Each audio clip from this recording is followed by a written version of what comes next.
اعوذ باللہ من الشیطان الرجیم بسم اللہ الرحمن الرحیم الحمد للہ الذی لا یبلغ مدحته القائلون ولا يحصي نقماءه العادون ولا يعدي حقه المجتهدون الذي ليس لصفته حد محدود ولا نعت موجود ولا وقت معدود ولا أجل ممدود فطر الخلائق بقدرته ونشر الرياح برحمته الصلاة والسلام على الرسول المسدد المصطفى العمجد المحمود الأحمد سیدنا و مولانا و مولا الکونین جد الحسن والحسین علی ابو القاسم محمد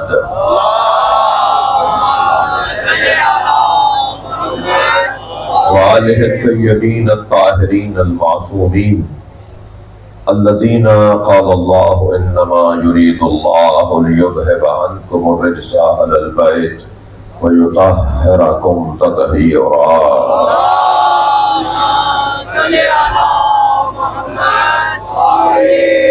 ولعنة الله على أعدائهم أجمعين من يوم عداوتهم إلى قيام يوم الدين أما بعد قال الحكيم في القرآن الكريم بسم الله الرحمن الرحيم فلا وربك لا يؤمنون حتى يحكموك فيما شجر بينهم ثم لا يجدوا في أنفسهم حرجا مما قضيت ويسلموا تسليما صلوات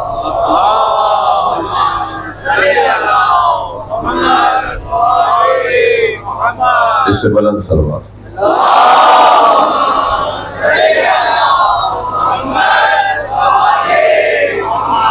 سورہ مبارکہ نساء کی 65ویں آیت ہے اور آیت کا عنوان عظمت مصطفیٰ صلی اللہ علیہ وآلہ وسلم۔ پروردگار عالم اپنے اس کلام میں ارشاد فرما رہا ہے، اللہ اپنے اس کلام میں ارشاد فرما رہا ہے فلا وربک ایک صلوات پڑھ لیں گے۔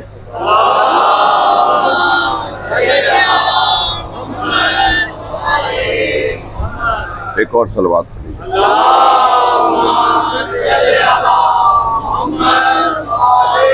برائے خوشنودی امام زمانہ بلند تر صلوات۔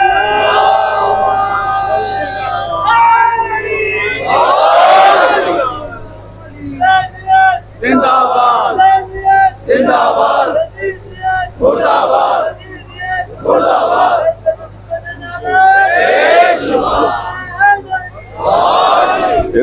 ایک اور بلند صلوات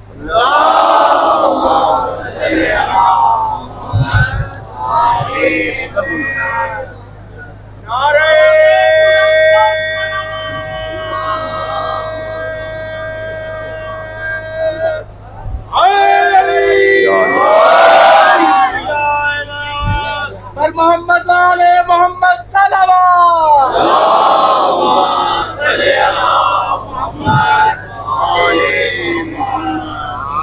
بھارتی کا صلوات۔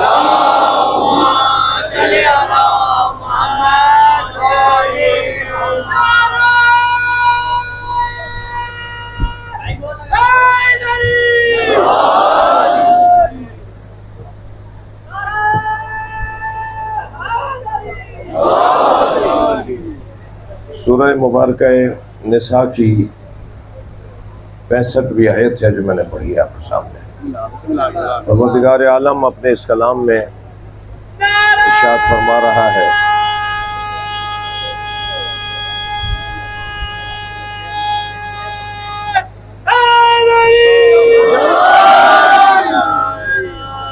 خوشنودی امام زمانہ بلند تر صلوات۔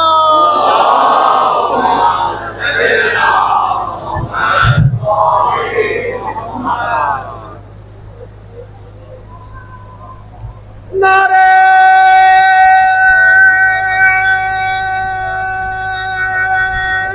حیدری۔ ایک اور صلوات پڑھ لیجئے۔ اللہم صلی علی محمد آپ اس سے بھی بلند پڑھ سکتے ہیں.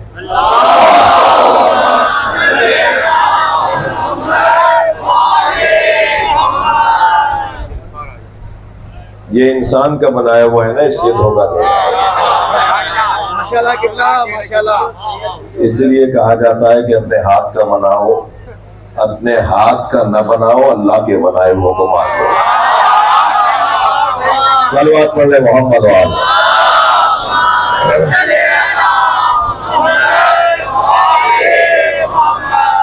سورہ مبارکہ نساء کی 65ویں آیت، اور آیت کا عنوان ہے عظمت مصطفیٰ. سرکار کی عظمت کو اللہ بیان کر رہا ہے. مگر عجیب نبی کی ذات ہے کہ عظمت نبی کی بیان ہو رہی ہے اور قسم اللہ اپنی کھا رہا ہے. یعنی نبی مکرم کو ہمارے سامنے ان کا مقام بتاتے ہوئے اللہ قسم اپنی کھا رہا ہے. خود اللہ اپنی قسم کھا کے کہہ رہا ہے لا یؤمنون حتی یحکموک فیما شجر بینہم. وہ مومن ہی نہیں ہو سکتا جو اے میرے نبی تمہیں اپنے اختلافات میں حکم نہ مانے. فلا وربک لا یؤمنون حتی یحکموک، پس تمہارے رب کی قسم وہ مومن ہی نہیں ہو سکتا جو تمہیں اپنے اختلافات میں، اپنے مشاجرات میں، اپنے تنازعات میں تمہیں اپنا حکم نہ مانے. وہ مومن ہی نہیں ہو سکتا. یہی ایک جملہ کہہ دوں، جو اختلافات میں نبی کو اپنا حکم نہ مانتا ہو وہ مومن نہیں ہے. امیر المومنین کیسے ہوگا؟ اسے مومنین اپنا امیر کیسے مانیں گے؟ تو مومن ہونے کی ایک شرط یہ ہے کہ نبی سے فیصلے کرواؤ. اپنے فیصلے نبی سے کرواؤ. اللہ کہہ رہا ہے اپنے فیصلے، اپنے اختلافات میں نبی سے فیصلے کرواؤ. اور صرف فیصلہ نہیں، ثم لا يجدوا في انفسهم حرجا مما قضيت.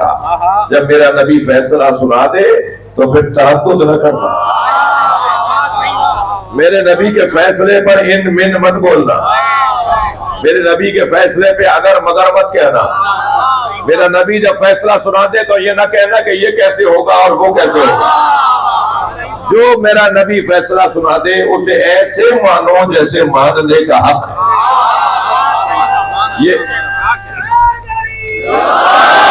یہ آیت کا ترجمہ تھا جو میں نے آپ کے سامنے پڑھا.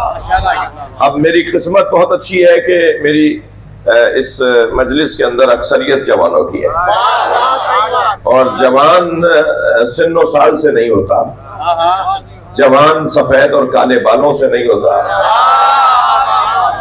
جوان ہونے کا معیار کچھ اور ہے، اور وہ معیار میں آپ کو بتا دوں کیا ہے. جب حضرت ابراہیم نے بت توڑے نا، بت خانے میں جا کر ایک بت کی آنکھ پھوڑی، ایک بت کی ناک کاٹی، ایک بت کا کان کاٹا، ایک بت کا پیٹ پھاڑا، ایک بت کا گھٹنا پھوڑا، اور بڑے بت کے گلے میں کلہاڑی لٹکا دی. بڑے بت کو کچھ نہیں کیا، چھوٹے چھوٹے بتوں کو توڑ دیا اور بڑے اطمینان کے ساتھ اپنے گھر آ کے بیٹھ گئے. اچھا جب کام کر رہے تھے نا تو کوئی گھبراہٹ نہیں تھی. کون ہے جو کام کرتے ہوئے گھبراتا نہیں ہے؟ چاہے وہ اکیلا کھڑا ہو. آپ لوگوں سے زیادہ کون جانتا ہے جنگ احد میں کیا ہوا تھا؟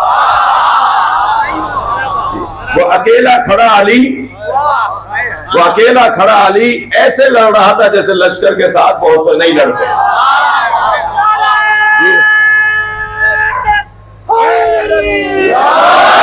یعنی اتنی مشکل جنگ کے جس جنگ سے لوگ چلے گئے، اور کیا بولوں بھائی. اور مولا علی جنگ کے اندر موجود رہے، میدان کے اندر موجود رہے، اور لڑتے ہوئے علی تنہا لڑتے ہوئے ایسے لڑ رہے تھے. یعنی لڑنے کا انداز علی مولا کا اکیلے لڑنے کا انداز ایسا تھا جیسے کوئی لشکر کی بنیاد پہ لڑ رہا ہو. کیوں مولا علی اکیلے بھی ایسے ہی لڑ رہے تھے جیسے بہت سے لشکروں کی بنیاد پہ لڑتے ہیں، بلکہ مجھے تو کہنے دیجیے کہ بہت سے لشکروں کی بنیاد پہ بھی نہیں لڑتے.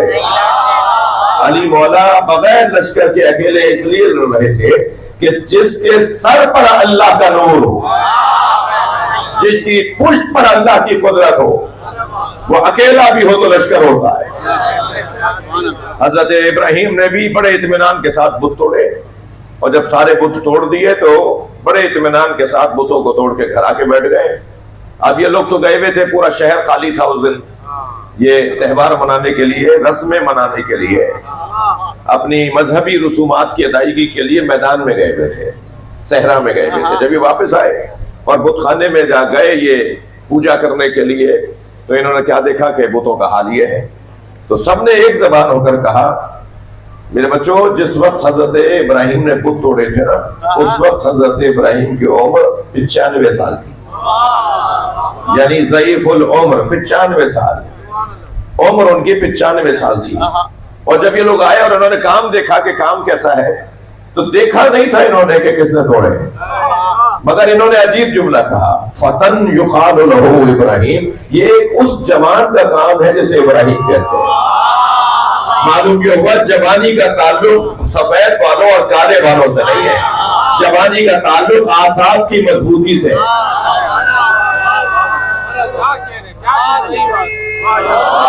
بھائی جس کے اعصاب مضبوط ہو وہ جوان ہے۔ ہم نے تو بہت سارے جوان دیکھے ہیں جو میدان سے بھاگ رہے تھے، اور ہم نے کچھ بوڑھے بھی دیکھے جو میدان میں ڈٹے ہوئے تھے۔ ناراض نہ ہو تو ایک جملہ کہوں، بڑے بڑے مرد میدان چھوڑ کر چلے گئے، اور کچھ عورتیں تھیں جو میدان میں ڈٹی کھڑی تھیں۔ یہ کوئی ضروری نہیں ہے کہ اگر کسی کے بال کالے ہیں تو وہ جوان ہے، کسی کے بال سفید ہے تو وہ بوڑھا ہے۔ جوانی کا تعلق اعصاب کی مضبوطی سے ہے۔ جنگیں تلواروں کی دھار سے نہیں لڑی جاتی، جنگیں تیروں کی مار سے نہیں لڑی جاتی۔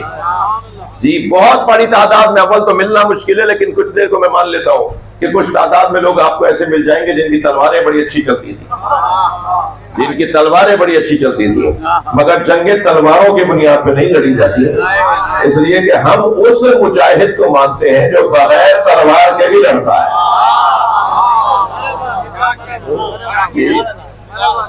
کیا کہا ہے اقبال نے، مومن ہو تو بے تیغ بھی، مومن ہو تو بے تیغ بھی لڑتا ہے سپاہی۔ میرے نزدیک علامہ اقبال کا یہ مصرع حضرت علی اصغر کے لیے تھا۔ صلوات پڑھ لیں محمد و آل محمد۔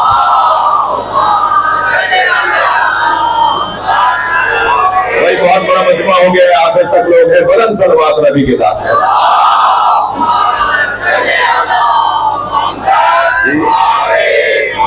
یہ ضروری نہیں ہے کہ تلوار بہت تیز ہو تو یہ بڑا اچھا لڑ سکے گا۔ کون لڑتا ہے؟ تلوار چاہے تیز نہ ہو مگر اعصاب کا مضبوط ہونا ضروری ہے۔ یہ جو اعصاب ہے نا، جنگیں میرے بچوں، جنگیں، تعلیم، انٹرویو، نوکری کی تلاش، کاروبار کے اندر مسلسل جدوجہد، ہر میدان میں وہی جیت پاتا ہے کہ جس کے اعصاب مضبوط ہیں۔ جس کے اعصاب مضبوط نہیں ہوتے وہ میدان چھوڑ کر آ جاتا ہے۔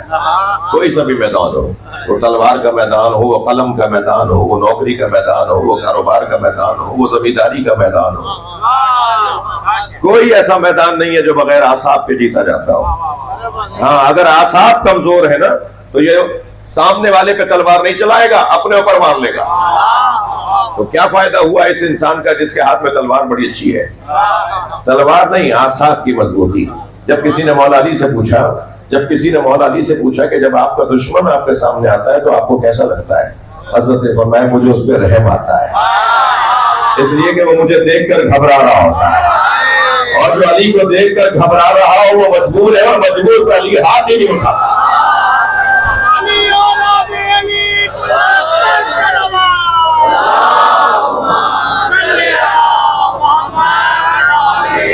بڑی عجیب بات، بڑی عجیب موڑ پر میں آپ کو لے کر آیا ہوں۔ مولا علی میدان جنگ میں بھی رحم کھاتے تھے، اپنے دشمن پر رحم کھاتے تھے۔ مولا کے ایک چاہنے والے نے پوچھا، مولا جب آپ میدان میں جاتے ہیں تو پہلے کسے مارتے ہیں؟ گھوڑے پر بیٹھا ہوا، اونٹ پر بیٹھا ہوا، جس نے لوہا زیادہ پہنا ہوا ہے اسے مارتے ہیں، جس نے دونوں ہاتھوں میں تلواریں لی ہوئی ہوتی ہیں پہلے اسے مارتے ہیں، کسے مارتے ہیں آپ؟ حضرت مسکرائے، حضرت نے فرمایا میں سرداروں کو مارتا ہوں، مزدوروں کو نہیں مارتا۔ میں خون کم گراتا ہوں میں.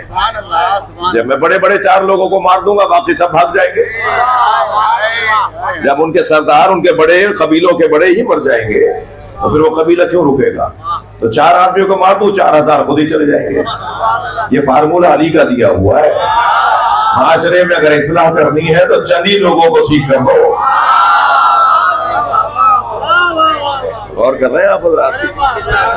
یہ نظام دیا ہوا مولا علی کا نظام ہے. تو اب میں نے جو بات کی وہ یہ کہ نبی مکرم کو اللہ نے قسم کھا کے کہا ہے میرے مصطفیٰ وہ مومن ہی نہیں ہو سکتا. توجہ میرے ساتھ ہے. وہ مومن ہی نہیں ہو سکتا جو اپنے اختلافات میں مشاجرات میں اپنے تنازعات میں آپ کو اپنا حکم نہ مانتا ہو. اور نہ صرف یہ بلکہ پھر جو آپ فیصلہ کر دیں اس فیصلے پر تسلیم رہتا ہو. تو دیر بہت ہو گئی ہے آپ کو زیادہ زحمت مجھے نہیں دینا. بڑی عنایت بڑی عنایت.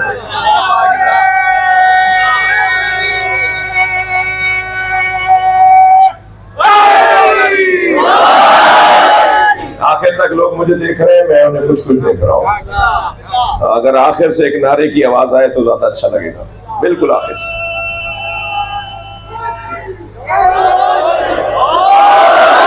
مولا آپ کو اپنی امان میں رکھے. دعاؤں کی قبولیت کے لیے مجلس کی مقبولیت کے لیے باب الحوائج حضرت علی اصغر ہم سے راضی ہو جائیں. یہ سارے فقیروں کا مجمع ہے. یہ سب ایک جھولتے ہوئے جھولے کو دیکھ کر دعائیں مانگنے آئے ہیں. ان سب کی حاجات کی برابری کے لیے بلندر صلوات.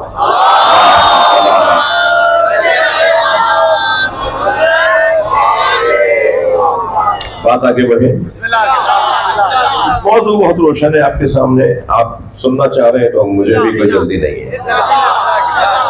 اور بہت عرصے بعد اس آبادی میں حاضری ہوئی ہے. مجھے آج بتایا کہ جب مولانا غلام رضا سریوال صاحب یہاں نماز پڑھاتے تھے یہیں کہیں قریب میں گئی جی ہاں تو کوئی شاید 2001 یا 2002 میں آیا 2000 ایک مجلس پڑی تھی. مسجد کچی سی تھی دیوار بھی نہیں تھی اس کی. وہ پیڑ تھا علم لگا ہوا تھا اور علم تھا اور امام بارگاہ تھا اور نماز وہیں ہوتی تھی. اور شاید اس وقت میں انہوں نے نماز شروع کی تھی 25 سال پہلے ایسا ہی ہے. تو بہت عرصے بعد حاضری ہوئی ہے اور مجھے بھی جلدی نہیں ہے. آپ بھی سننا چاہ رہے ہیں. پروردگار عالم اپنے نبی کو ہمارے لیے امت کے لیے حکم بنا رہے ہیں. اللہ نے حکم بنایا ہے نبی کو ہمارے اختلافات میں امت میں اختلافات میں. اب میرا مزاج نہیں ہے کہ میں اختلافات گنواؤں لیکن مجھے ایک اختلاف موٹا سا تو نظر آ رہا ہے. اگر آمادہ ہے تو اختلاف سنا دو. قرآن کی آیت کی تفسیر کر رہا ہوں. کوئی ہٹ کر بات نہیں کر رہا. موضوع سے ہٹ کر بات نہیں کر رہا. اللہ کہہ رہا ہے میرے نبی تمہارے رب کی قسم وہ مومن ہی نہیں ہو سکتا جو اپنے اختلافات میں تمہیں اپنا حکم نہ مانتا ہو. اور جب میرے مصطفیٰ تم فیصلہ سنا دو تو پھر فیصلے کو ایسے مانے جیسے ماننے کا حق ہے. تو امت کے درمیان اختلافات میں ایک موٹا سا اختلاف یہ ہے کہ کچھ کہتے ہیں علی پہلے نمبر پر ہے اور کچھ کہتے ہیں علی چوتھے نمبر پر ہے. اب ہم چوتھے نمبر والوں کو صحیح مانے. صلوات پڑھے ذرا محمد وآلہ. بہت بڑا اختلاف ہے.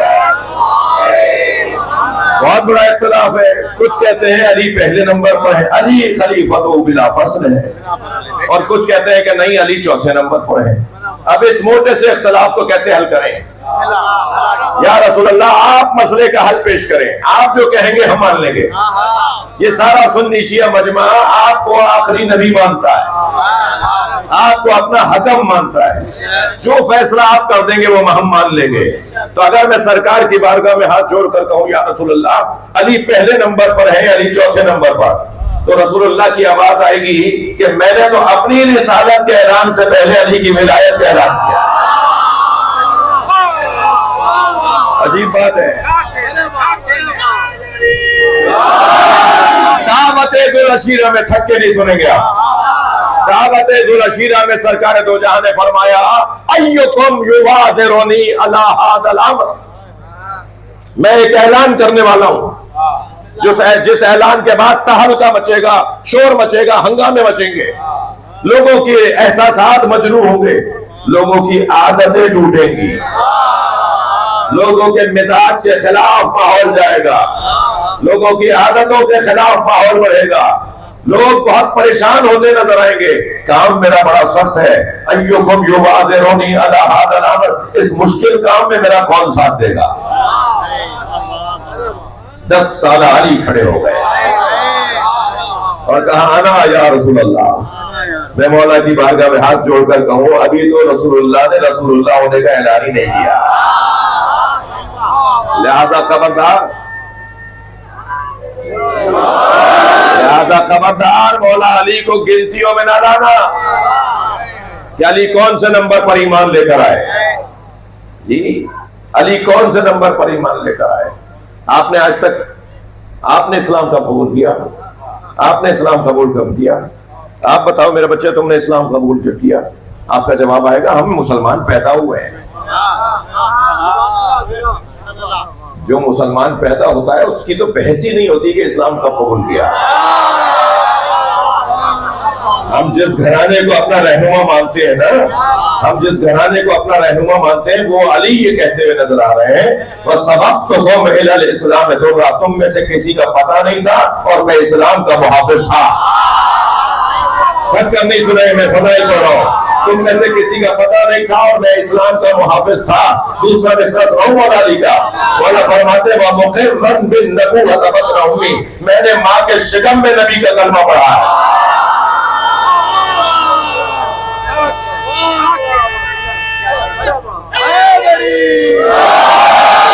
بات مولا علی کی ہو رہی ہے۔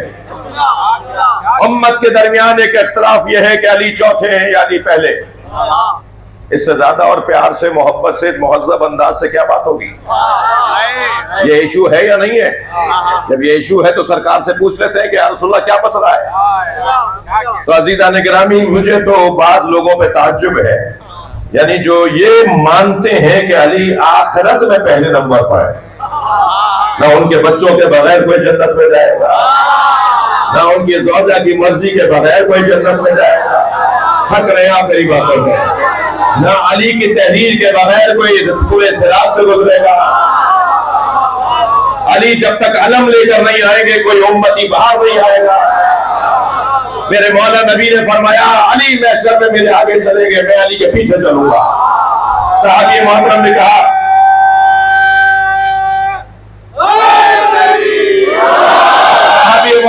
یا رسول اللہ آپ علی سے افضل ہیں، آپ کیسے پیچھے چلیں گے؟ فرمایا تم نے میرا قول نہیں سنا، علی صاحب لوائی، علی میرا علمدار ہے اور ہمیشہ علمدار آگے چلتا ہے، لشکر پیچھے چلتا ہے۔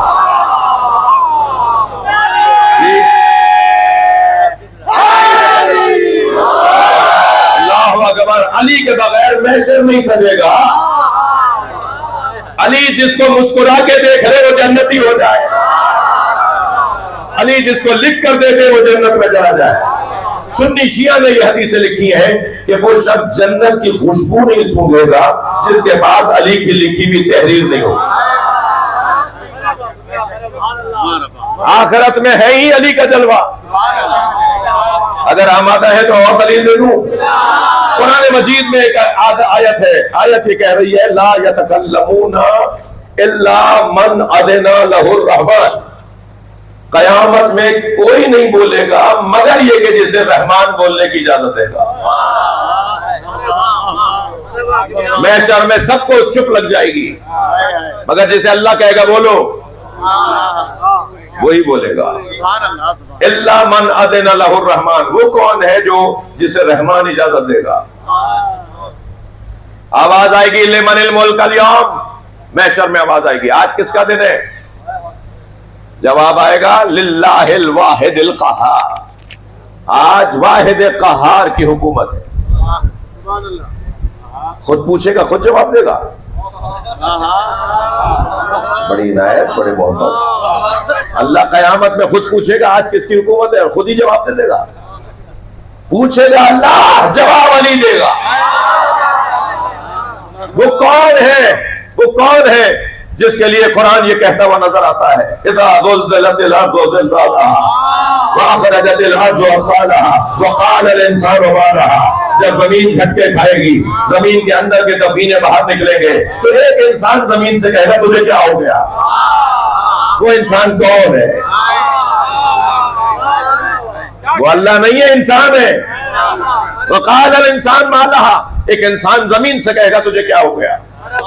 اس انسان کا نام بتاؤ, ورنہ ہم نام بتانے کو مجلس کر رہے ہیں.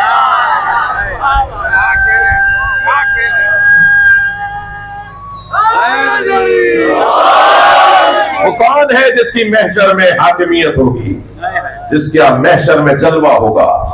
وہ محشر میں آئے گا تو شان بنے گی, جس کے آنے پر محشر سجے گا, جس کی اجازت سے لوگ جنت میں جائیں گے. جس سے ناراض ہو جائے وہ تو لوگ جنت کی خوشبو نہیں سونگیں گے, اور پھر جسے اجازت دے گا تو وہی جائے گا, اور جب جائے گا تو دروازے پہ لکھے ہوا دیکھے گا لا الہ الا اللہ محمد رسول اللہ علی ولی اللہ. جنت کے 8 دروازوں پر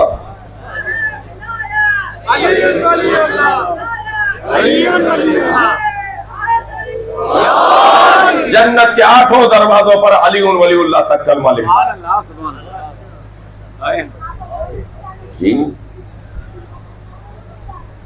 جنت کی کنڈی بچے تو آواز آئے علی علی.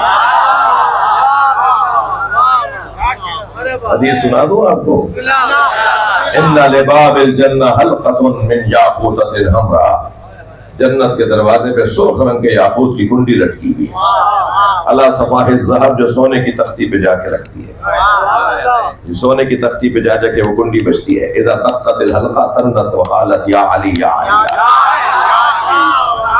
جب زنجیر جا کے لگتی ہے نا تو اس میں سے آواز نکلتی ہے, اور آواز ہے یا علی یا علی کی آواز. آپ نے دیکھ لیا آخرت میں اور کتنا پڑھوں کہ آخرت میں علی پہلے نمبر پر, آخرت میں علی سب سے اونچا, آخرت میں علی علی علی. یعنی عجیب بات نہیں ہے کہ سارا عالم اسلام اس بات کو مانے کہ آخرت میں علی پہلے نمبر پر ہے, اور یہی عجیب بات نہیں ہے کہ عالم اسلام میں کچھ مانے گے علی دنیا میں چوتھے نمبر پر ہے.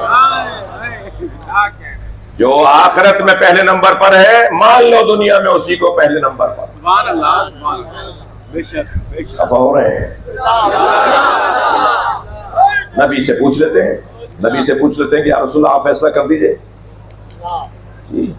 میرے مولا علی کا ایک قول سنا دوں, مگر اسے آدھا کلپ مت بنانا بھائی. یہ جو بچے موبائل لیے ہوئے نا, پوری روایت کو کلپ بنائیں ورنہ کلپ نہ بنائیں. مولا علی فرماتے ہیں من لم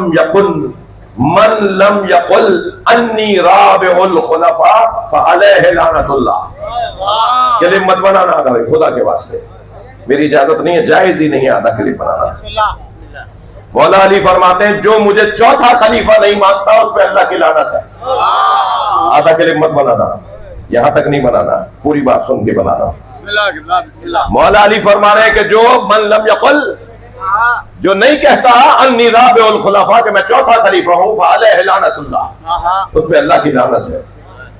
ہاں آپ کی سنجیدگی کا حق ہے بھائی, یہ سناٹا تو حق بنتا ہے نا, یہ خاموشی تو آپ ہی کا تو حق ہے.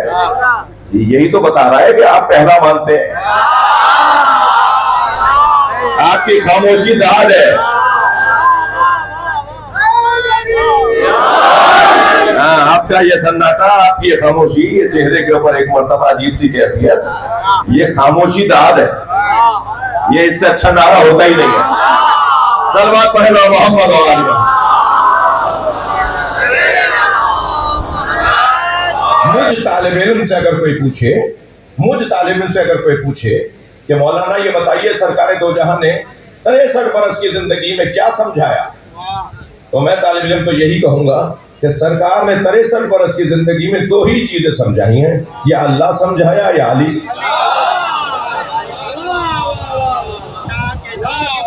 یا توحید پروردگار سمجھائی یا ولایت علی. اور زیادہ واضح طور پر سرکار کیا فرماتے ہیں, پسندیدہ مضمون ہے, اور آپ کو پتا ہے یہ مضمون وہ مضمون ہے کہ 10 دن بھی کم پڑ جائے.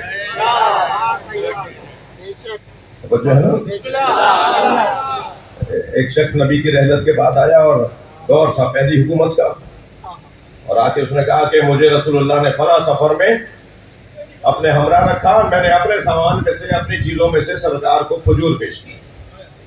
تو سرکار نے فرمایا جب مدینے آؤ گے تو میں بھی تمہیں اپنے ہاتھ سے کھجور کھلاؤں گا. تو اب میں مدینے آیا ہوں، سرکار تو ہے نہیں، تو سرکار کا وارث کون ہے؟ سرکار کی طرف سے کون مجھے کھجوریں کھلائے گا؟ تو حضرت ابوبکر نے فرمایا کہ علی کو بلاؤ. اب جب مولا علی آئے تو کہا یا علی، رسول اللہ نے اس سے ایسا کچھ کہا تھا تو آپ اسے کھجوریں دے دیں. مولا علی نے وہاں رکھی ہوئی کھجوروں میں سے، بیٹھ جاؤ، مولا علی نے وہاں رکھی ہوئی کھجوروں میں سے کچھ مٹھی کھجوروں کی بھری اور اسے دے دی، اور وہ لے کر چلا گیا. تو کسی نے کہا حضور یہ تو کام آپ بھی کر رہے تھے. توجہ ہے آپ کی؟ تو وہاں بیٹھے ہوئے دوستوں میں سے کسی نے کہا یہ کام تو آپ بھی کر لیتے، ایسے ہی دینی تھی تو آپ بھی دے دیتے. فرمانے لگے نہیں، میں غار میں نبی کے ساتھ ساری رات تھا، تو ساری رات یہ اللہ کی بات ہوئی علی. ساری رات سرکار نے مجھ سے یا اللہ کی باتیں کی یا علی کی باتیں کی، اور جو باتیں علی کے بارے میں رسول اللہ نے مجھ سے کی ان میں ایک بات یہ تھی کہ اِنَّ کَفَایا، سرکار نے فرمایا اِنَّ کَفَایا وَکَفَا عَلِيٍّ فِي الْعَدْلِ سِوَا، میرا ہاتھ اور علی کا ہاتھ عدالت میں ایک جیسا ہے.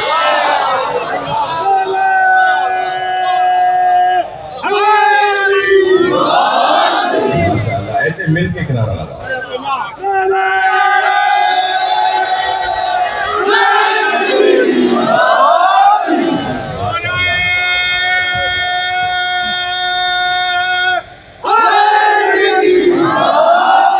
امت کے درمیان اگر اختلاف ہو تو پوچھ لیا جائے. اب بہت کام آسان ہو گیا ہے. مجھے تو امام کے ظہور کی خوشبو آ رہی ہے، اس لیے کہ امام کے ظہور سے پہلے حقائق کھلنا شروع ہو جائے گے، اور الحمدللہ کھلنا شروع ہو گئے.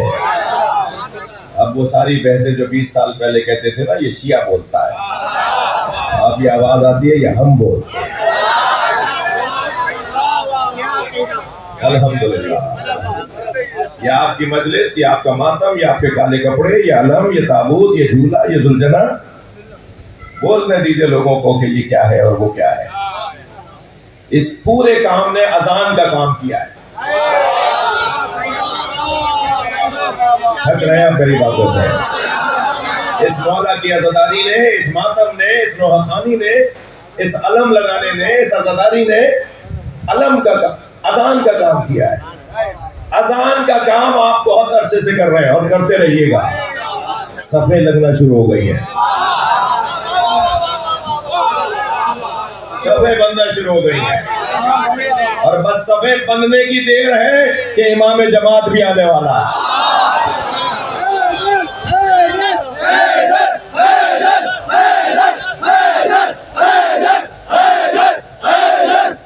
صلوات محمد و آل محمد.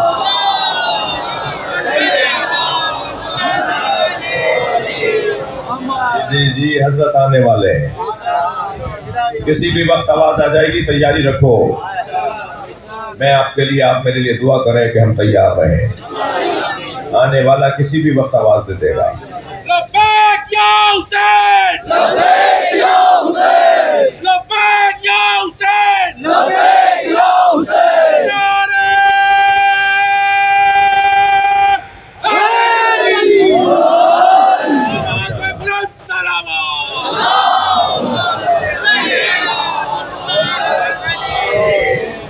اس سے زیادہ ولایت مولا علی سے زیادہ نبی نے کیا فرمایا؟ سب سے زیادہ مضبوط بات، کثرت سے بات اگر کی ہے تو مولا نبی نے مولا علی کے بارے میں کی ہے.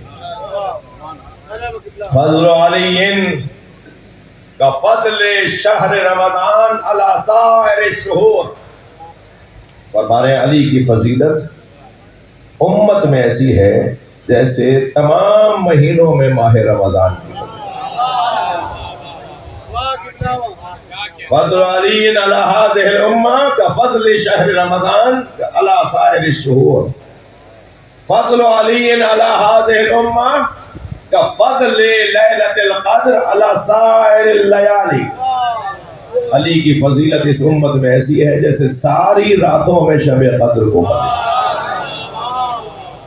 فضل علی علی هذه الامہ کفضل یوم الجمعہ علی سائر الایام، علی کی فضیلت اس امت میں ایسی ہے جیسے جمعے کو سارے دنوں پر فضیلت ہے۔ یہ نبی فرما رہے ہیں، سرکار مولا علی کو افضل ترین وجود قرار دے کر گئے۔ عظمت مولا علی علیہ السلام بآواز بلندتر صلوات۔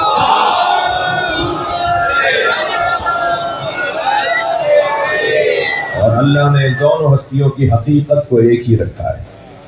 سیدہ کا نور علیحدہ بنایا، امام حسن امام حسین کا نور علیحدہ بنایا، نبی کا نور علیحدہ بنایا، مگر علی کا نور نبی کے نور سے ٹکڑا کر کے بنایا۔ عجیب عجیب بات ہے، یعنی جیسے رسول اللہ کا نور علیحدہ بنایا تھا، سیدہ کا نور علیحدہ بنایا تھا اللہ نے، مولا حسن حسین کا، ویسے مولا علی کا بھی علیحدہ بنا تھا، لیکن اللہ نے مولا علی کے نور کو نبی کے نور سے ٹکڑا کیا، نبی کا نور بنا کر اس میں سے ٹکڑا بنایا، اور جو ٹکڑا بنایا اس کا نام علی رکھ دیا، تاکہ امت کو سمجھ میں آ جائے کہ یہ دو جلوے ہیں حقیقت ایک ہی ہے۔ تھوڑا بولو بھائی، بات کرو، ان کے دو جلوے ہیں، ان کے دو جلوے ہیں مگر حقیقت ایک ہی ہے۔ اور یاد ہے نا آپ کو کہ جب ایک حقیقت ہو جلوے اور ہو تو پھر ایسے ہی تو منظر بنتا ہے، ایسے ہی تو منظر بنتا ہے کہ غدیر والے دن نبی کی زیارت ہے، آپ دیکھ لیجئے، غدیر کے دن، یوم غدیر، عید غدیر کے دن حکم یہ ہے کہ نبی کو سلام کرو، اور 27 رجب کو بیست والے دن حکم ہے کہ علی کو سلام کرو۔ عجیب بات نہیں ہے؟ جب نبی کے مبعوث ہونے کا دن آیا تو علی کو سلام کرو، اور جب علی کے مبعوث ہونے کا دن آیا تو نبی کو سلام کرو۔ کبھی آپ نے کوئی نام سنا ہے ابراہیم محمد، ابراہیم احمد؟ نہیں، ہمیشہ نام ہوگا محمد ابراہیم، احمد ابراہیم۔ کبھی نام سنا ہے آپ نے عیسیٰ محمد، محمد عیسیٰ سنا ہوگا؟ یعنی نبی سے پہلے کوئی نام نہیں ہوگا حتیٰ نبی کا ہو۔ ہمارے نبی سے پہلے کسی نبی کا نام بھی نہیں آئے گا، مگر ہاں محمد سے پہلے اگر کوئی نام آ سکتا ہے تو اسے علی کہتے ہیں، علی محمد کہہ دے، محمد علی کہہ دے۔ بولیے نا، تھوڑی بات کرے۔ یعنی یہ دونوں ہستیاں وہ ہیں کہ پہلے علی بول دے تو گویا آپ محمد بول رہے ہیں، پہلے محمد بول دے تو گویا آپ علی بول رہے ہیں۔ یہ دو جلوے ہیں، حقیقت ایک ہے۔ بھائی شبیہ مصطفیٰ تھے نا حضرت علی اکبر، تو محمد نام کیوں نہیں تھا؟ حضرت علی اکبر حضرت نبی مکرم کی شبیہ تھے نا، تو محمد نام ہوتا، علی نام کیوں ہے؟ شکل مصطفیٰ کی ہے، نام علی کا ہوگا۔ صلوات پڑھ لیں محمد و آل محمد کا۔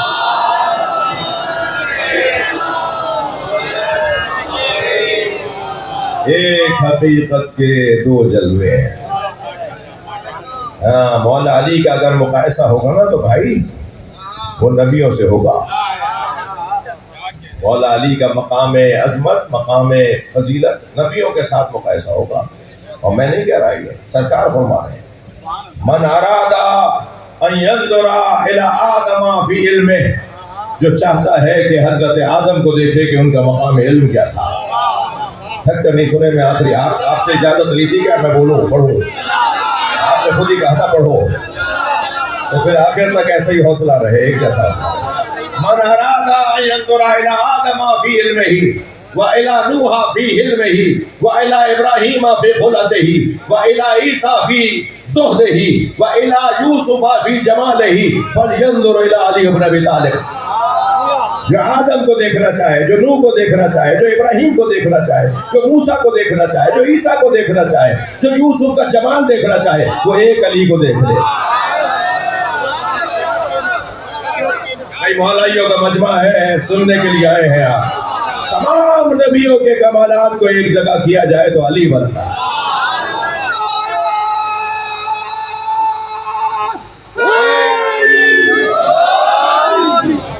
اس